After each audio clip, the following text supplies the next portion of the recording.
Une petite fille sort d'une poubelle et quelque chose sur son corps provoque la panique dans la foule. Bonjour à tous. Profitez de ces moments de calme, si vous le pouvez, tout en observant ce qui se passait au fond du Freshway Market, niché dans le quartier bourgeois d'Oakwood.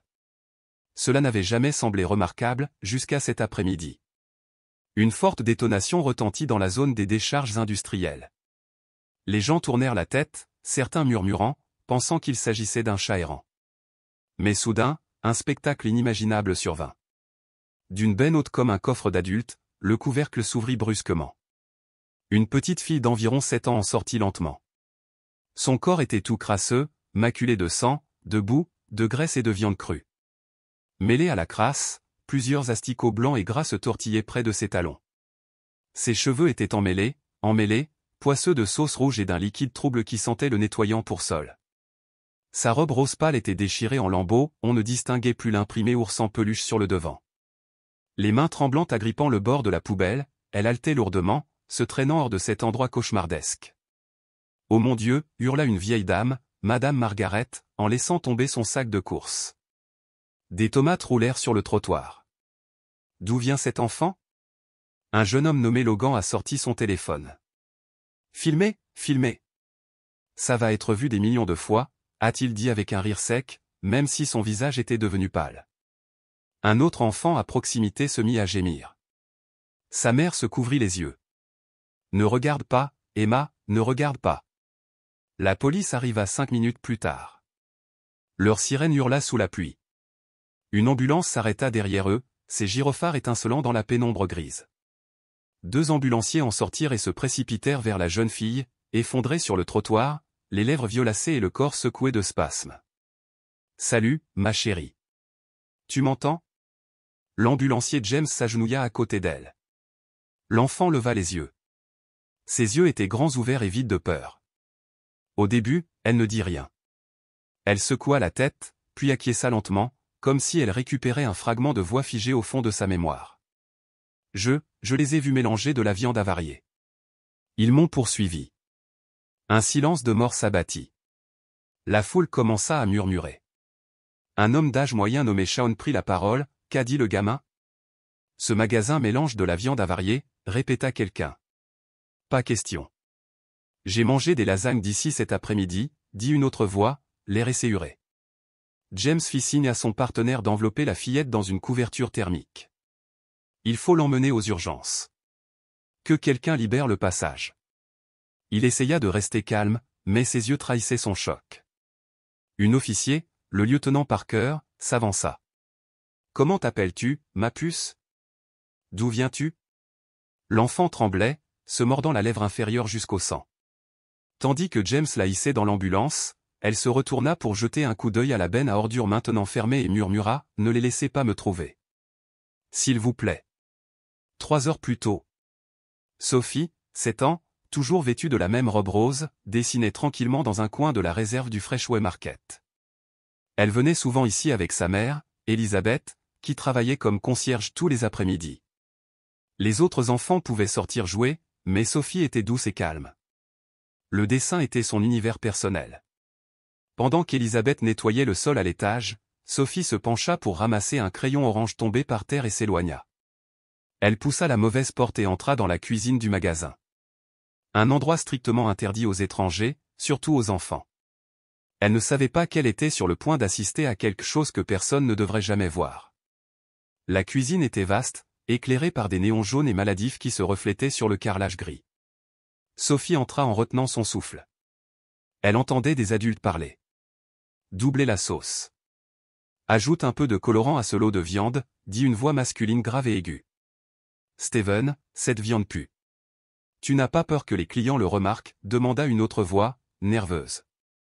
Dis-leur juste que c'est l'arôme du fromage bleu. Tous les plats italiens en ont, railla Steven. Steven, le propriétaire du magasin, portait une chemise blanche impeccable, les cheveux lissés en arrière et des gants en caoutchouc.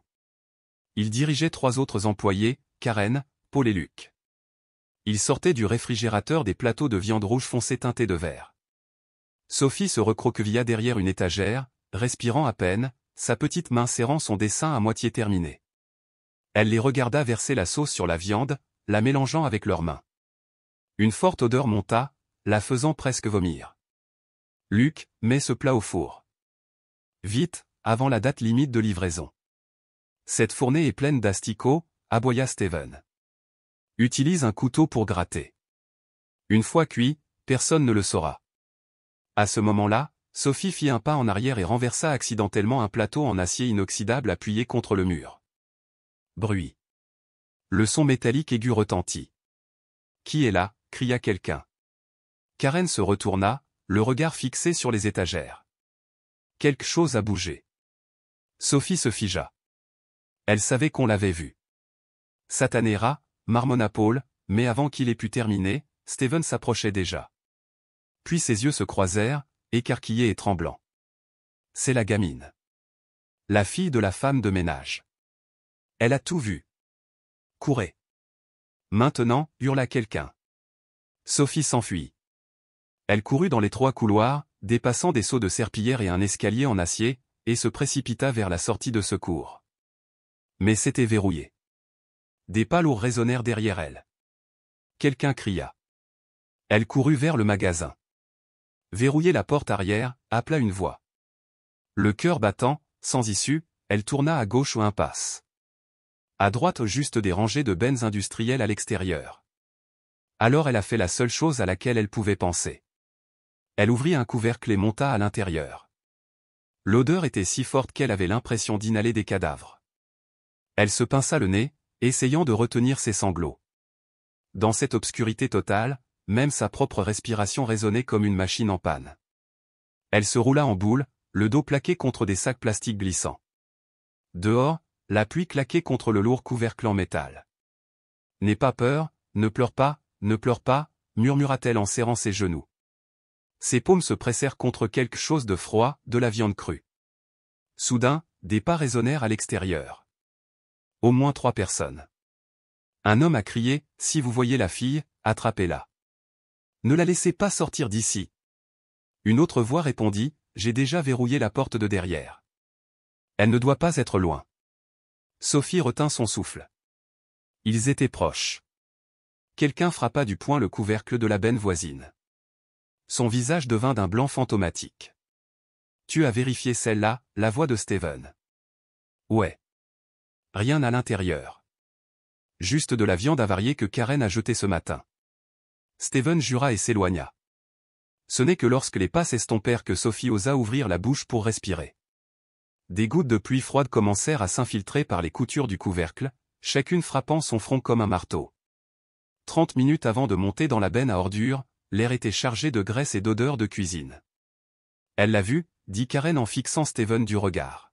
« Tu es sûr » demanda Steven en fronçant les sourcils. « Absolument. Elle a vu la viande avariée. Et toi qui disais à Luc de mélanger la sauce ?» Paul le confirma. Luc a hésité. « Je crois qu'elle n'a rien compris. Ce n'est qu'une enfant. » Steven grogna. « Même un enfant peut causer des problèmes. Si elle parle, on ne peut pas la laisser le dire à Elisabeth. » La voix de Karen devint aussi tranchante qu'une lame. « Exactement. Toi, vérifie les caméras de sécurité. Regarde s'il y a des images d'elle dans la cuisine, ordonna Steven, puis il se tourna vers Paul. Toi, verrouille toutes les sorties latérales. Luc demanda, et si on l'attrape? On fait quoi? Steven sourit. Fais la terre. Un moment. Pendant ce temps, en bas, Elisabeth nettoyait le couloir principal lorsque son téléphone sonna. Elle jeta un coup d'œil à l'écran. Un appel manqué de l'école primaire. Elle fronça les sourcils. Elle n'était pas en cours cet après-midi, murmura Elisabeth. Elle retourna au débarras. Mais Sophie n'était pas là. Son dessin était abandonné sur la table. Un frisson lui parcourut l'échine. Elle était sur le point de s'enfuir pour chercher quelque chose lorsque Monsieur Matthew, le superviseur du magasin, lui a bloqué le chemin. « Où penses-tu aller, Elisabeth ? » Ma fille a disparu, je dois. Tu n'as pas le droit de quitter ton poste. Tu as signé l'accord hier, tu te souviens? Tu veux que ton service soit réduit. Elisabeth balbutia, mais... Sans aucun doute. Finis ton travail, puis regarde. Elle se mordit la lèvre, le cœur en feu. Dehors, sur le parking, la pluie redoublait. Un camion poubelle industriel s'arrêta. Le chauffeur était Monsieur Isaac, un homme blanc d'un certain âge, fumeur invétéré. Il soupira, tira une bouffée de cigarette et sortit du taxi. Encore un chargement de viande morte, marmonna-t-il. Un jeune employé, Raymond, est venu à sa rencontre. La fournée d'aujourd'hui est lourde. La cuisine l'a débarrassé plus tôt que d'habitude. Jetez tout dans le camion. Isaac demanda paresseusement, tout ça? Raymond hocha la tête. Oui, les 3 poubelles. Attention, c'est glissant à cause de la pluie. Isaac hissa la poubelle enchaînée sur le camion. C'était précisément dans cette poubelle que Sophie se cachait. Elle sentit le mouvement. La poubelle trembla. Elle se couvrit rapidement la bouche pour ne pas crier. L'odeur lui frappa le visage comme une gifle. On l'emmenait, pour de vrai. L'arrière du Freshway Market était étrangement calme vers 16 heures. Même si la pluie n'était pas forte, les poubelles industrielles alignées contre le mur de la zone de livraison étaient toujours la partie la plus sale du bâtiment. Personne ne venait ici à moins d'y être obligé, à l'exception d'une fillette de 7 ans qui essayait de survivre. Sophie respirait par petits halètements superficiels. Son cœur battait comme des tambours de guerre. À l'extérieur de la poubelle, elle entendit le camion s'éloigner. La pluie continuait de tomber, plus fort maintenant. Chaque goutte qui touchait le couvercle métallique résonnait comme un compte à rebours. « Je l'ai vu. Je l'ai vu » murmura-t-elle en serrant le bord de la poubelle. Sous ses pieds, les déchets absorbaient l'eau de pluie, froide et humide. Elle n'avait aucune idée du temps qu'elle avait passé là-dedans. Des gouttes de pluie glacée commencèrent à couler sur sa nuque. Sous elle se trouvaient des sacs de viande crue, dont le fin plastique était déchiré, laissant apparaître des morceaux de chair visqueux et sombres. Un petit asticot rampa sur sa main. Elle n'avait plus la force de crier. Son corps était trop froid, trop épuisé. Dehors, une conversation tranquille se déroulait, une conversation que Sophie ne pouvait pas entendre. « Je vous l'ai dit, je n'ai vu aucun enfant », dit Raymond en haussant les épaules lorsque le lieutenant Parker l'interrogea. Parker plissa les yeux. « C'est toi qui t'occupes de l'enlèvement des ordures, n'est-ce pas? » « Oui, mais quand je suis sorti, il n'y avait que les 3 poubelles habituelles. Il n'y avait personne. »« Et Isaac ? » ?»« Il est déjà parti avec les poubelles. Le camion est parti il y a un quart d'heure. » Parker prit des notes. « Alors, tu n'as entendu personne appeler? Ni remarqué quoi que ce soit d'étrange. » Raymond jeta un bref coup d'œil vers la porte de la cuisine. Steven se tenait là, les bras croisés, le regard perdu dans le vide, l'air indéchiffrable. « Non, » dit doucement Raymond. À l'intérieur de la poubelle, Sophie se mit à frissonner. La pluie ruisselait du couvercle sur sa joue, puis sur son cou, lui glaçant tout le corps. La faim s'installa, mais la répulsion l'empêcha même d'avaler. Quelque chose rampait près de sa cheville, la grattant légèrement. Elle releva sa jambe et se pressa contre un sac poubelle sombre. Elle voulait crier à l'aide. Mais et si quelqu'un lui faisait du mal? Et si c'était Steven, ou Karen? Ne crie pas. Ne bouge pas, se rappela-t-elle. À 7 ans, Sophie ne comprenait pas encore pleinement le concept de la mort. Mais elle savait que si elle était attrapée, quelque chose de terrible se produirait. Peut-être ne reverrait-elle jamais sa mère. Au même moment, Elisabeth errait désespérément dans le magasin, vérifiant chaque recoin, la chambre froide, les toilettes du personnel, le parking. Aucun signe de Sophie. Finalement, elle s'arrêta devant le bureau de Steven. Sans frapper, elle poussa la porte. « Steven, as-tu vu Sophie? Ma fille a disparu. » Steven leva les yeux de son bureau.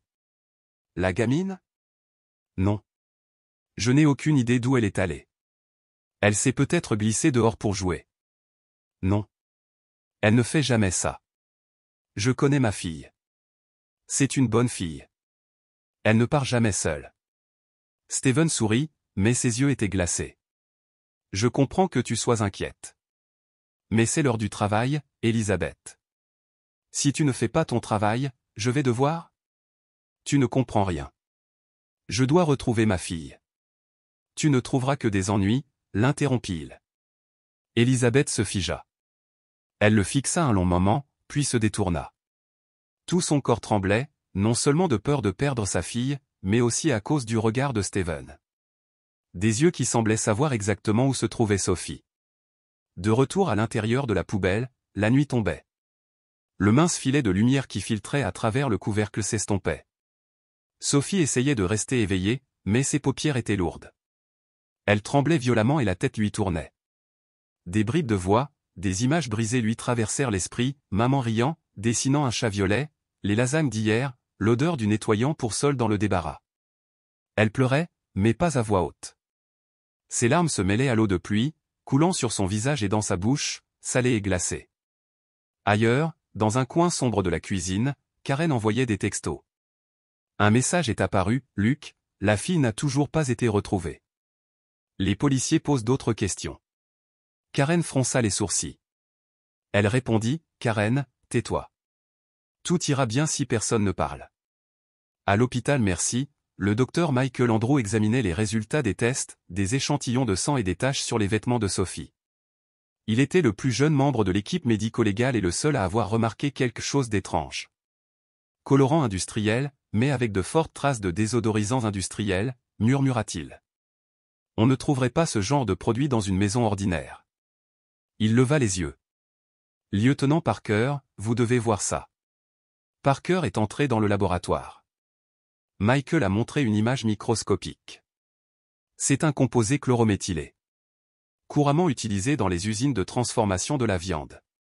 Mais on l'a trouvé sur les mains d'une fillette de 7 ans. Parker hocha la tête d'un air sombre. On commence à comprendre. Une demi-heure plus tard, la pluie n'avait toujours pas cessé. Isaac venait d'arriver à la déchetterie, en périphérie de la ville. Il ouvrit l'une des poubelles pour vérifier la charge de viande avant de la hacher. Au moment où il souleva le couvercle, il recula en trébuchant, sous le choc. Putain, jura-t-il. Devant lui se trouvait une petite fille à la peau violette, sale, les yeux écarquillés mais se fermant lentement, les lèvres gercées. D'où diable sort ce gamin, cria-t-il. Un ouvrier à proximité accourut. Appelez une ambulance. Tout de suite. Sophie ouvrit grand les yeux. Elle vit un grand homme barbu qui appelait quelqu'un. Elle ne savait pas qui il était, mais sa voix n'était pas effrayante. Elle murmura, ne les laisse pas me reprendre. 1 heure plus tard, Sophie était admise à l'hôpital pour la 2e fois. Elisabeth est arrivée peu de temps après, perdant presque la tête lorsqu'elle a appris que sa fille avait été retrouvée dans un camion poubelle industriel. Elle enveloppa Sophie dans ses bras en sanglotant. Oh mon Dieu! Pourquoi comment es-tu arrivée là? Sophie ne répondit pas. Elle était complètement vidée.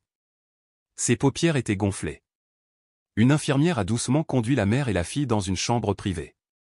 Parker entra, resta silencieux un moment, puis demanda.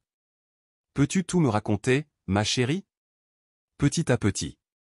N'aie pas peur. Sophie fit un léger signe de tête. De retour sur les lieux, l'ambulance avait déjà démarré à toute vitesse. La police recueillait des déclarations et interrogeait des témoins. Logan était en streaming en direct. Vous voyez ça? Ici Freshway Market.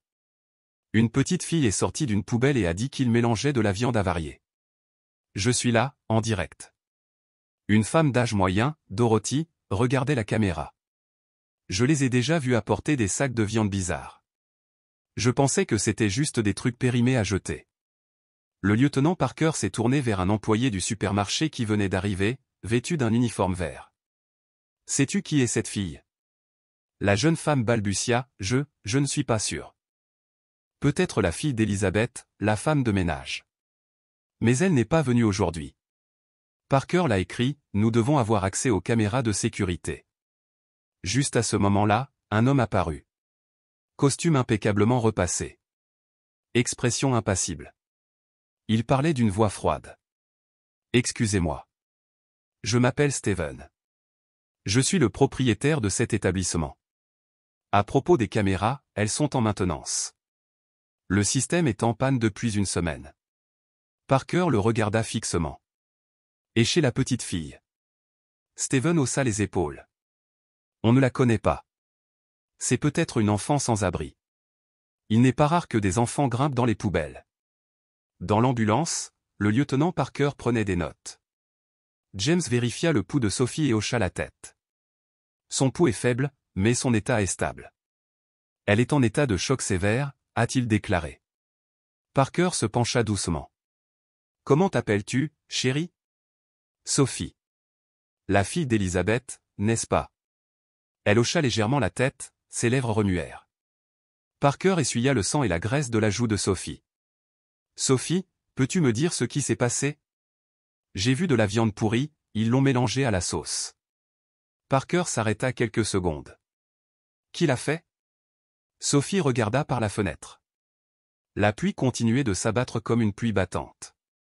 Lui. Il s'appelle Steven. Dans le bureau du 2e étage, Steven se tenait devant le miroir, ajustant sa cravate. Il venait de terminer un appel téléphonique. Ce n'est rien.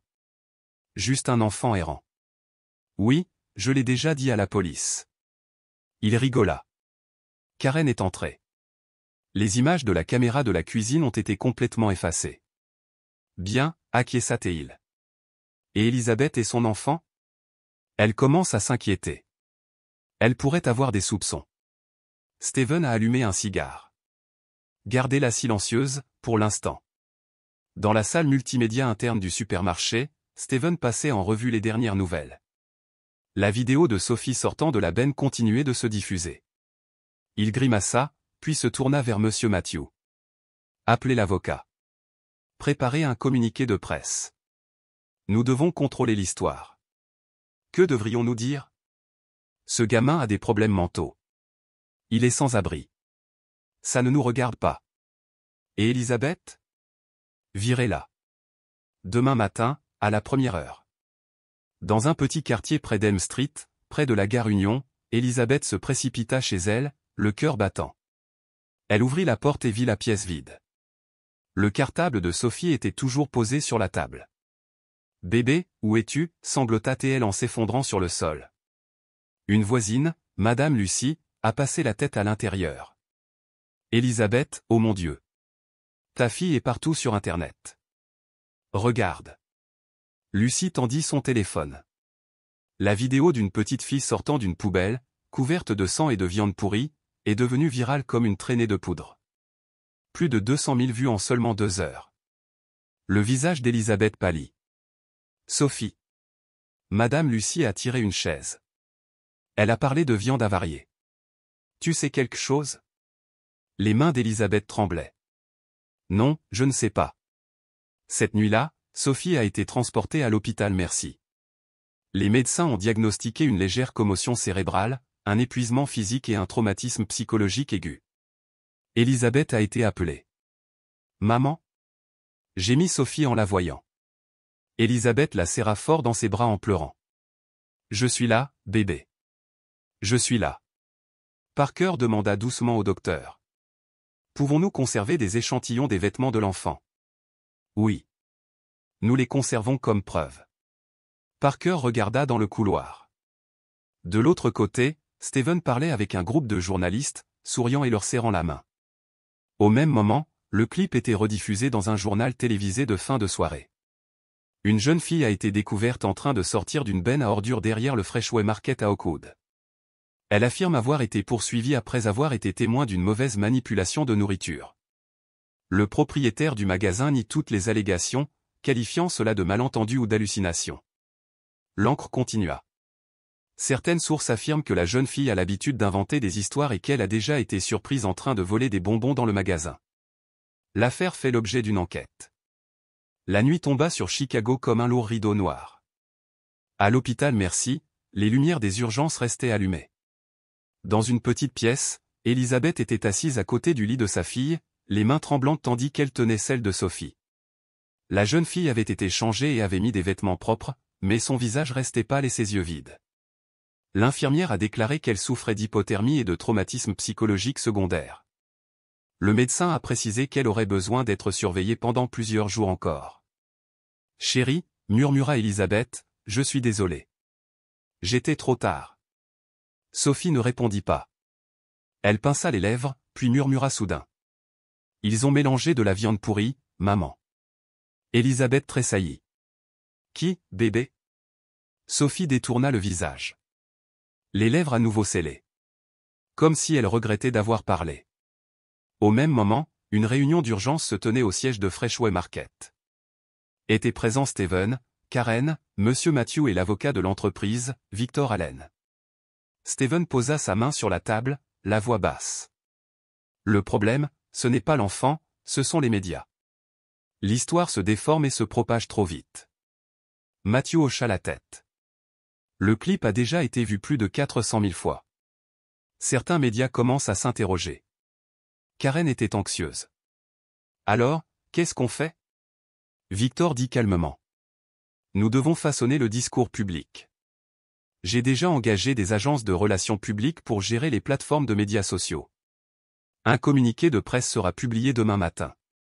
Steven se pencha en arrière sur sa chaise, satisfait. La jeune fille présente des signes d'instabilité mentale. Peut-être délirante. Personne ne sait qui elle est. Elle pourrait être l'enfant d'un sans-abri, ou une fugueuse d'un orphelinat. Karen a ajouté. On devrait inclure la partie où elle se fait prendre en train de voler des cupcakes. Luc l'a mentionné une fois. Mathieu fronça les sourcils. Vous pensez que le public va l'acheter? Victor sourit. Dans les médias, la vérité importe peu. Seul le doute compte. Le lendemain matin, le soleil ne s'était pas levé. Des nuages noirs planaient sur Chicago, comme si la ville était en deuil.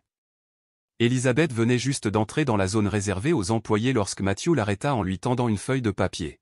« Qu'est-ce que c'est » demanda-t-elle. « Lettre de résiliation. Entrée en vigueur immédiate. » Elisabeth se figea.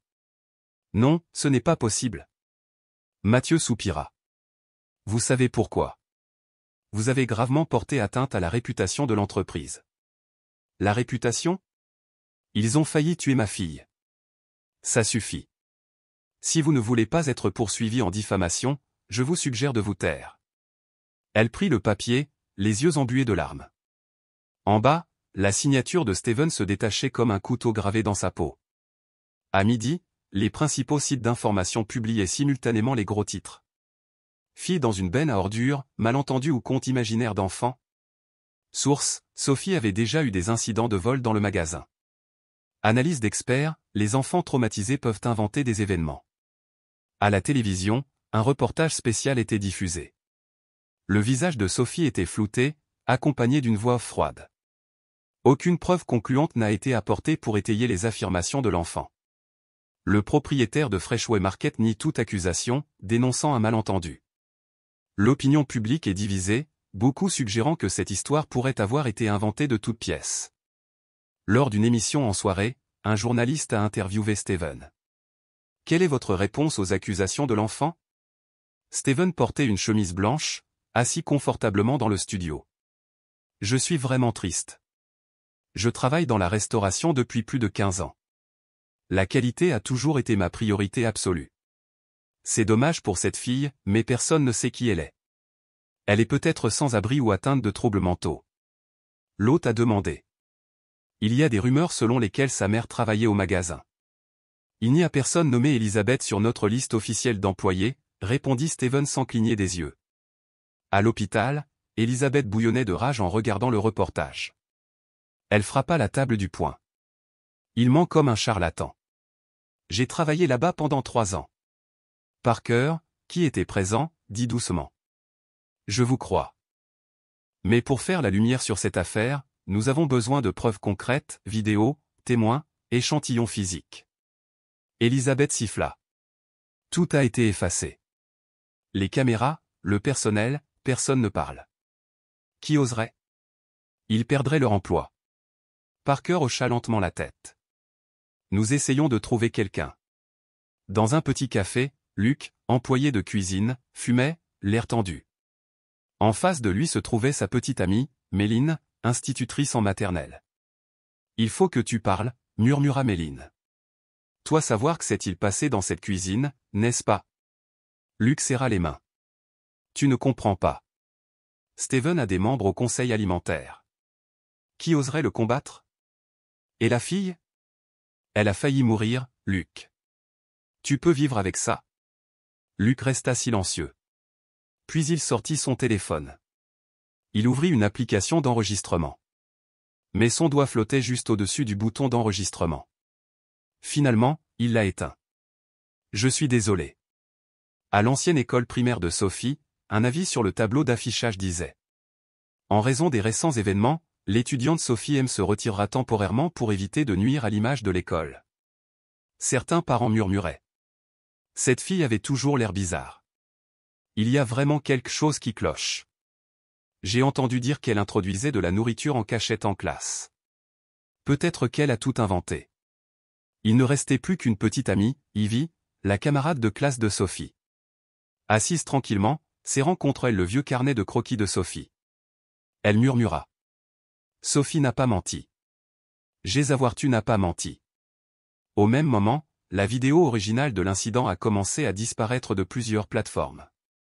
Les chaînes qui l'avaient précédemment republiée affichaient désormais une erreur. Le contenu n'est plus disponible. Logan, la première personne à avoir publié la vidéo sur Twitter, a écrit: je ne comprends pas. La vidéo a été supprimée de mes 3 chaînes. Quelqu'un d'autre en a une copie? Un compte anonyme a répondu: ils utilisent des suppressions de droits d'auteur pour effacer tout ça. Soyez prudents. Logan fronça les sourcils. Il venait de recevoir une menace juridique par courriel de l'American Food Business Association, exigeant qu'il supprime tout contenu lié à Freshway Market. Ce soir-là, une jeune journaliste, Amy Rivers, du La Voix du Citoyen, est venue discrètement à l'hôpital. Vêtue d'une blouse blanche et se faisant passer pour une interne, elle a tenté de se rapprocher de Sophie. Mais l'infirmière à l'accueil l'a refoulée. Personne n'est autorisé à voir le patient sans autorisation pour entrer en contact avec une victime mineure. Amy haussa les épaules et recula, mais avant de partir, elle tendit une carte de visite à Elisabeth. Je crois ta fille. Si jamais tu veux raconter ton histoire, appelle-moi, même si ce n'est qu'un murmure. Le lendemain, quelque chose d'inattendu s'est produit. Steven a été invité à prendre la parole lors de la conférence nationale sur la sécurité alimentaire en tant qu'orateur spécial lors de la cérémonie d'ouverture. Il est monté sur scène et a déclaré: je suis fier d'avoir maintenu les normes les plus élevées chez Freshway Market. Les rumeurs récentes sont infondées et ne font qu'ébranler la confiance des consommateurs. La salle a éclaté en applaudissements. À la maison, Elisabeth regardait la retransmission, stupéfaite. Sophie était allongée sur le canapé en train de lire, jetant de temps en temps un coup d'œil à sa mère. Maman, il ne me croit pas. Elisabeth serrait fermement la main de sa fille, les larmes coulant en silence. La vidéo ayant été retirée de la plupart des plateformes, l'histoire de Sophie était déformée. Elisabeth avait l'impression que le monde entier leur avait tourné le dos. Les gens qui lui souriaient chaque matin évitaient désormais tout contact visuel. Le propriétaire du café du coin refusait de la servir. Même la boulangerie que Sophie adorait avait installé une pancarte froide et impersonnelle. Aucun service aux particuliers provoquant des perturbations médiatiques. Un matin, Elisabeth emmena Sophie à l'école, espérant la faire réinscrire. Elles étaient assises dans le bureau du directeur, en face d'Angela Gardner, une femme raide aux lèvres fines et portant des lunettes à monture métallique. Mademoiselle Elisabeth, je suis vraiment désolé. L'école subit beaucoup de pression de la part des parents. La présence de Sophie pourrait nuire à la réputation de l'école. Elisabeth était sans voix. Mais c'est elle la victime. Elle n'a rien fait de mal. Angela a ajusté ses lunettes. Je comprends vos émotions, mais nous devons protéger l'environnement d'apprentissage. Pour le moment, nous ne pouvons pas accepter le retour de Sophie. Après les vacances d'hiver, nous pourrons réévaluer la situation. Réévaluer? Elisabeth se leva brusquement. Vous voulez que ma fille soit enfermée à la maison pendant que ceux qui mélangent de la viande avariée donnent des conférences en direct à la télévision? Faire une scène n'aidera pas, dit froidement Angela. Sophie resta silencieuse pendant toute la réunion, serrant fermement la main de sa mère. Elle ne pleura pas, mais la lumière dans ses yeux avait disparu. Ils sont sortis dans la rue. Un groupe de parents attendant de récupérer leurs enfants se tut soudain en les voyant. Une femme nommée Pamela murmura juste assez fort pour être entendue: j'ai entendu dire que la fille avait tout inventé. Sa mère a été renvoyée. Qui sait ce qu'ils vont faire ensuite? Un homme nommé Nathan a ajouté: je ne laisserai pas mon enfant partager une classe avec un menteur qui invente des histoires. Elisabeth éloigna vivement Sophie. Elle ne pouvait plus rester là une seconde. Mais les mots la transpercèrent comme des flèches. Cet après-midi-là, ils rentrèrent chez eux. Leur appartement au 3e étage n'était pas grand, mais il avait autrefois été un refuge. Maintenant, il suffoquait. Elisabeth a décollé un avis de déconnexion collé sur la porte. En cas de non-paiement dans les 3 jours, l'électricité sera coupée. Elle fixait son portefeuille vide. Elle survivait autrefois grâce à son salaire de femme de ménage et à ses journées de travail le week-end dans une laverie. Mais après son licenciement, la laverie l'a laissé tomber à son tour. Nous ne voulons pas être impliqués dans des scandales. Ce soir-là, Sophie refusa de manger. Elle se blottit sous la couverture, les yeux fixés sur le plafond. Elisabeth déposa un bol de soupe à côté d'elle. « Mange quelque chose, bébé. Ça te fera du bien. »« Je n'ai pas faim, » murmura Sophie. « Mon professeur dit que je suis une fauteuse de troubles. » Elisabeth s'assit et tint la petite main froide de sa fille. « Tu n'es pas un fauteur de troubles. Tu es courageux. Tu as dit la vérité. Tu as fait ce qu'il fallait. Mais personne ne me croit. » Elisabeth s'étrangla. Elle n'avait plus de mots réconfortants. Les idéaux vertueux lui semblaient dénués de sens quand le monde extérieur ne cherchait qu'à réduire au silence les faibles. Dans un petit bar du sud de Chicago, Luc était assis seul, buvant. La faible lumière projetait une lueur lasse sur son visage. Un homme s'approcha et s'assit à côté de lui sans commander. Il s'agissait de Thomas, un ancien responsable de l'équipe de nuit chez Freshway Market qui avait démissionné il y a 1 an. « J'ai entendu dire que tu n'avais toujours pas parlé à la police. » Luc fronça les sourcils. Je pourrais perdre mon travail. Steven a des gens au conseil d'inspection sanitaire. Thomas eut un rire sec. Tu crois que te taire te sauvera? Crois-moi, j'ai été à ta place. Mais un jour, j'en ai eu assez. Luc le regarda. C'est pour ça que tu as arrêté?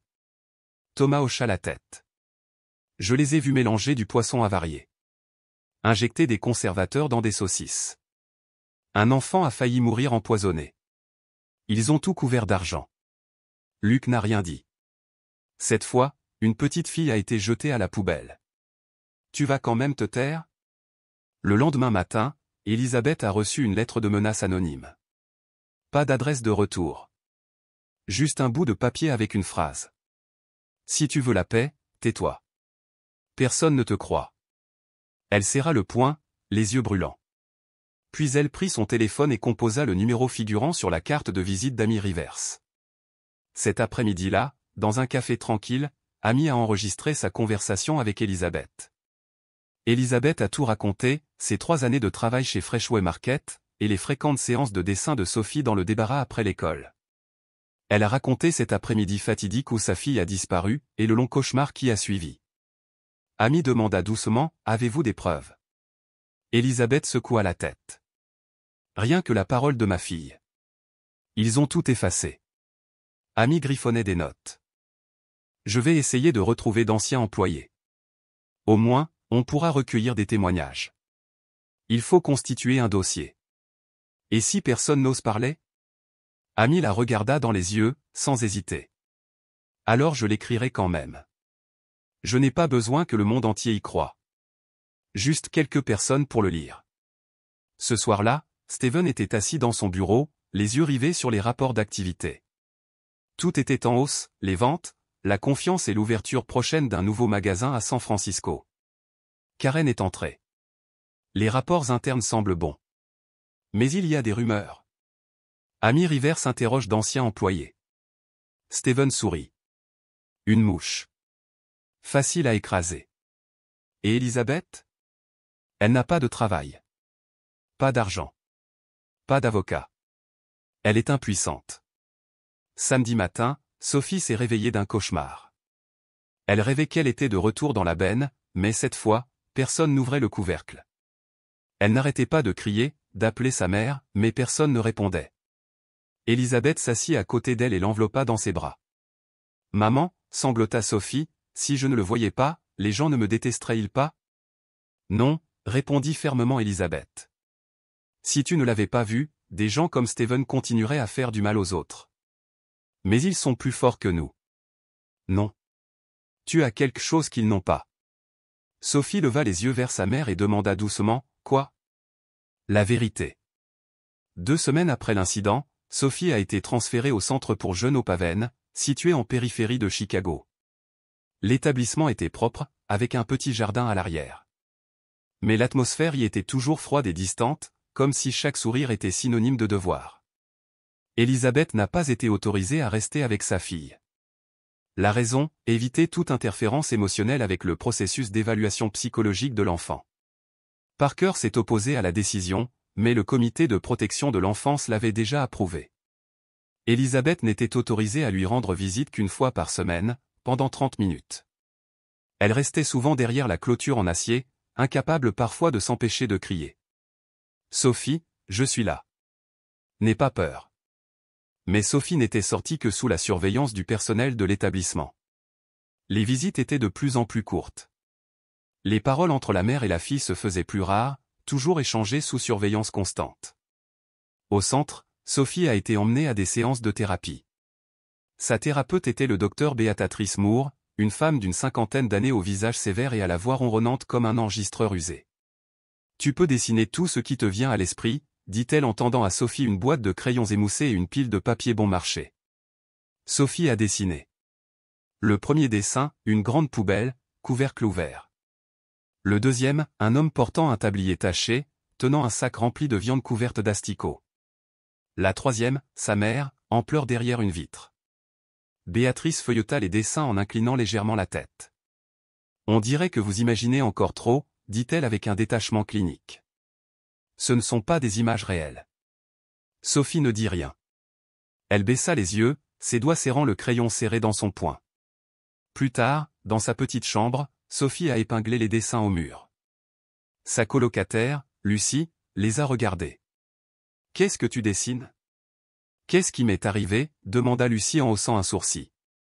Elle examina les dessins un instant et rit doucement. « C'est une cuisine. On dirait un film d'horreur. »« Ce n'est pas un film. C'est réel, » murmura Sophie. La voix de Lucie baissa. « Tu ferais mieux de te taire ici. S'ils te considèrent comme délirante, ils te surveilleront comme un faucon. » Et si c'était la vérité ? Lucie haussa les épaules. La vérité n'a aucune importance ici. Il ne croit que ce qui est le plus facile à accepter. Une nuit, Sophie a écrit quelque chose au dos d'une feuille de dessin, je n'imagine rien. Je les ai vus utiliser de la viande avariée. Je les ai vus me poursuivre. Ils ont mélangé de la teinture rouge pour masquer l'odeur. Je me souviens de leur nom, Steven. Karen. Luc. Elle plia la note et la glissa soigneusement dans un livre rangé sur une étagère oubliée de la petite bibliothèque du centre, espérant que quelqu'un, un jour, pourrait la trouver. 3 jours plus tard, un membre du personnel administratif a découvert la note et l'a remise à Béatrice. C'est l'enfant de la chambre 14 qui a écrit ça. Béatrice le lut lentement et secoua la tête. Suite des notes, imagination et hallucination. Symptômes d'anxiété post-traumatique. Mais ne pensez-vous pas que ça vaut la peine de vérifier ? L'enfant a mentionné de vrais noms. Les enfants peuvent entendre les conversations des adultes ou regarder la télévision, répondit froidement Béatrice. Ne compliquez pas les choses. Pendant ce temps, la journaliste d'investigation Amy Rivers avait demandé une interview avec Sophie, mais sa demande avait été catégoriquement refusée. Je travaille avec la mère de l'enfant, explique Amy. Le directeur de l'établissement, Martin Fuller, s'est montré poli mais ferme. Nous n'autorisons pas l'accès des médias aux mineurs en convalescence. Nous voulons éviter tout traumatisme supplémentaire. Mais elle est témoin. Personne ne la croit, Madame Rivers. Je suis désolé. Ce n'est pas un tribunal. Un samedi après-midi, Elizabeth obtint une visite de 30 minutes. Sophie était assise en face de la table, les yeux rivés sur la surface en bois poli. « Tu dors bien ?» demanda doucement Elizabeth. « Non » murmura Sophie. « Que as-tu dessiné cette semaine ?» Sophie fouilla dans sa poche et en sortit un morceau de papier déchiré. Elle y avait dessiné une cuisine et une personne saupoudrant quelque chose sur un plateau de viande. « Maman, on dit que j'imagine des choses, » dit-elle d'une voix tremblante. « Mais je me souviens de l'odeur. On aurait dit du poisson mort, mélangé à de l'eau de Javel. » Elizabeth serra la petite main froide de sa fille. « Tu n'es pas fou. Tu ramènes la vérité au monde. »« Maman, je suis tellement fatiguée. » Elizabeth ouvrit la bouche pour parler, mais avant qu'elle ne puisse le faire, la cloche sonna, signalant la fin des heures de visite. Pendant ce temps, la vidéo de Sophie disparaissait d'Internet. Logan, le jeune homme qui avait filmé la scène de la benne à ordures, a vu ses comptes YouTube et TikTok suspendus. Il a tweeté « Quelque chose est en train de nettoyer Internet. Chaque fois que je reposte la vidéo de Sophie, elle est supprimée au bout de 10 minutes. » Un utilisateur anonyme lui a envoyé un message « Pour votre sécurité, arrêtez de vous frotter à Freshway Market. Leurs employés sont partout. » Logan commençait à soupçonner qu'il ne s'agissait plus seulement d'affaires. On aurait dit un réseau de longue date, protégeant quelque chose de bien plus sombre. Lors de la conférence de la Food Safety Association, Steven a été honoré du titre des « Entrepreneurs innovants dans le secteur de la transformation alimentaire ». Il a prononcé un discours bien rodé devant un parterre de dirigeants souriants. Je crois qu'une alimentation saine commence par une éthique commerciale. Les récentes rumeurs étaient un véritable défi, et nous les avons surmontées grâce à la vérité. La salle a éclaté en applaudissements. Karen et Monsieur Matthew ont applaudi depuis le public. Ailleurs, Sophie était assise, affalée sur une table du centre jeunesse, tenant un morceau de crayon cassé entre ses doigts. Mais Parker n'avait pas abandonné. Elle rendit visite à Amy Rivers. J'ai le sentiment que cette affaire n'est pas simple, a déclaré Parker. Quelqu'un use de son influence politique pour ouvrir la voie à Steven. Ils ont utilisé la loi pour tenir Sophie à l'écart de la presse. Mais ils ne peuvent pas effacer la mémoire de l'enfant. Je la crois, ajouta-t-elle doucement. Il nous faut un coup dur. L'émotion seule ne suffira pas à faire bouger le système. Amy hocha la tête. Je suis en contact avec une chef célèbre. Elle travaillait chez Freshway Market, mais elle a quitté le restaurant à cause de préoccupations concernant leurs ingrédients. Elle s'appelle Clara Gibson. Elle était l'une des juges de l'émission Point Maître Chef, saison 3. Parker haussa un sourcil. Si elle parle, ça changera tout. Ce soir-là, dans un bar sombre de West Lop, Clara revoyait la vidéo supprimée qu'Amy lui avait envoyée. L'éclairage était faible, mais elle zooma sur la main de Sophie, des taches violettes s'étalaient sur ses ongles. Clara se tourna vers son ancien collègue de cuisine, Julian. Tu vois ça? Le colorant alimentaire numéro 5. On l'utilise souvent pour raviver la viande périmée. Et la dernière fois que j'ai vu ça, c'était chez Freshway Market. Julian hocha la tête d'un air sombre. Tu es sûr que ça ne peut pas être du colorant alimentaire provenant d'autre chose? Non, répondit Clara en serrant son verre. J'ai manipulé ce truc des dizaines de fois à l'usine de conditionnement. Et ça n'a pas sa place dans la nourriture. Elle se pencha plus près, à voix basse.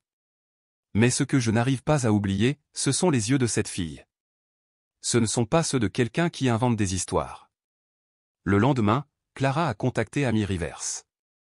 Madame Rivers, voici Clara Gibson. J'ai vu la vidéo de Sophie. J'aimerais vous rencontrer. Amy était stupéfaite. Tu es Clara, le chef? Oui.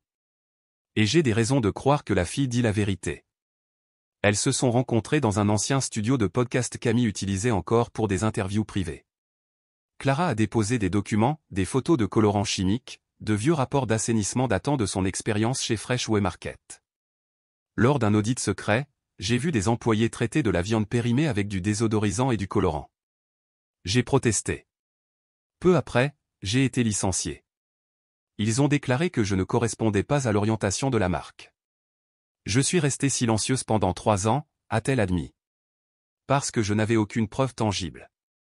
Amy alluma son magnétophone. Tu es prêt à tout révéler, pour une fille que tu ne connais même pas. Clara la regarda droit dans les yeux. Pas pour la fille.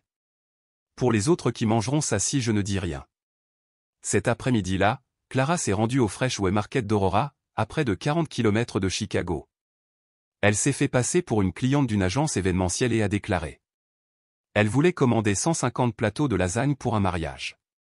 Le gérant du magasin, un certain Robert, l'accueillit chaleureusement et la conduisit à la cuisine. Nous sommes très transparents avec nos grands clients, a-t-il déclaré. Vous pouvez voir l'intégralité de notre processus à l'intérieur. Clara portait une caméra cachée, discrètement boutonnée dans son manteau. En cuisine, des employés mélangeaient de la viande hachée. L'un d'eux versa un liquide épais, brun rougeâtre, dans un plateau de viande. Robert fit un geste fier. C'est notre sauce spéciale. Elle permet de préserver la couleur de la viande au-delà de 3 jours. Clara a demandé, la viande fraîche n'aurait-elle pas besoin de préserver sa couleur? Il rit. Dans l'industrie agroalimentaire, tout a besoin d'un petit coup de pouce. Lorsque Clara a filmé un ouvrier mélangeant de la viande clairement avariée et malodorante avec cette même sauce à main nue et tout, elle a su qu'elle tenait sa première véritable preuve. Cette nuit-là, Clara a envoyé toutes les images et les photos à Amy. « Qu'est-ce que tu comptes faire » demanda-t-elle. Amy, les yeux rivés sur l'écran, répondit, « D'abord, publier, puis faites pression sur les médias pour qu'ils le reprennent. Enfin, forcez la police à agir. » Lundi matin, une vidéo est apparue sur citizenvoice.org, une plateforme d'enquêtes indépendante. Le titre disait « Quand la vérité commence à pourrir, dans la cuisine du Freshway Market ». Dans la vidéo, Clara apparaît à l'écran. « Je suis Clara Gibson, chef indépendante, et je tiens à le dire clairement. Je crois que la petite Sophie dit vrai, car j'ai moi-même été témoin des mêmes méthodes de transformation insalubres dans leur cuisine. Voici les images que j'ai filmées hier. » Elle a diffusé un extrait de la cuisine, où l'on mélangeait la viande en cours, expliquant en détail chaque produit chimique et chaque pratique inappropriée. La publication a été vue plus de 200 000 fois en seulement 12 heures. Le hashtag #Sophie est redevenu tendance. Les journalistes ont commencé à appeler Clara, puis Amy, et même le service de presse de la police de Chicago. Pendant ce temps, à l'Institut Bright Future, Sophie était assise tranquillement, écrivant dans son journal. Elle n'avait pas le droit d'utiliser de stylo à encre, seulement un crayon émoussé et du vieux papier à dessin. Si quelqu'un dit la vérité et que personne ne le croit, peut-il se transformer en fantôme, a-t-elle écrit. Un moineau s'est posé sur la fenêtre aujourd'hui. Il m'a regardé, puis s'est envolé. Peut-être m'espionne-t-il. Le chat de mon dernier dessin a disparu. Je crois que le nettoyeur l'a jeté. Mais c'était mon ami. Au commissariat, le lieutenant Parker a regardé la vidéo publiée par Clara. Elle est restée silencieuse pendant 7 minutes, puis s'est levée. Appelez le bureau d'inspection de la sécurité alimentaire.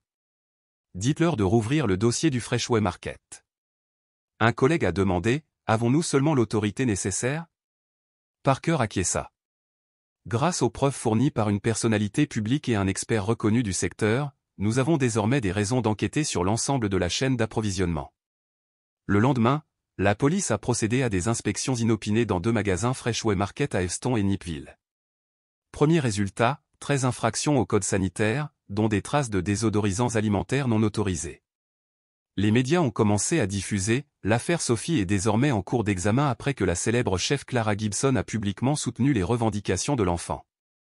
La police a réenquêté sur les allégations contre Freshway Market. En regardant les informations, Elisabeth fondit en larmes. Je te l'ai dit, tu n'avais pas tort. Je ne laisserai personne enterrer la vérité. Lors de leur première visite depuis plus de 2 semaines, Sophie a serré sa mère fort dans ses bras. Ils m'ont entendu, n'est-ce pas, demanda-t-elle. Elisabeth hocha la tête. C'est le cas. Et beaucoup d'autres le feront aussi. Dans une salle de réunion, Steven était assis, le visage pâle, en train de revoir la vidéo de Clara. Monsieur Matthew murmura, nous avons été durement touchés. Steven frappa du poing sur la table. Pourquoi Clara est-elle revenue? Cette femme aurait dû se taire. Karen fit glisser un rapport sur la table. Plus d'1 million de vues ce matin. Le hashtag est tendance au top 3 sur Twitter aux États-Unis. L'avocat Victor laissa échapper un lent soupir. Je suggère que nous commencions à préparer notre défense. Si la police ouvre une enquête approfondie. Steven plissa les yeux. Alors, on fait le ménage avant leur arrivée. Mais cette fois, il manquait de temps. Plusieurs anciens employés de Thomas, puis Luc avaient contacté Amy. Luc lui avait même envoyé un enregistrement vocal de 12 minutes. Je m'appelle Luc Grant. J'étais chef de cuisine au Freshway Market. Je peux confirmer que de la viande avariée était mélangée à de la sauce. Des désodorisants ont été utilisés pour masquer l'odeur.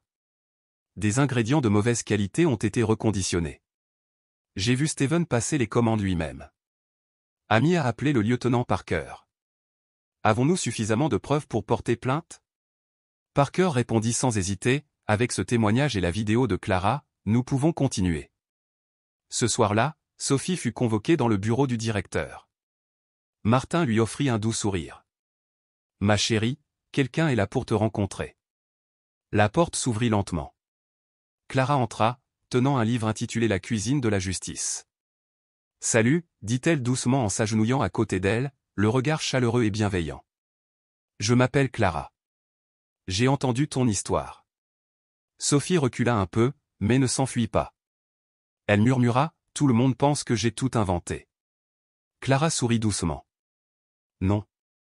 Je te crois. » Et maintenant, des milliers d'autres commencent à y croire aussi. Pour la première fois depuis des jours, les yeux de Sophie s'illuminèrent.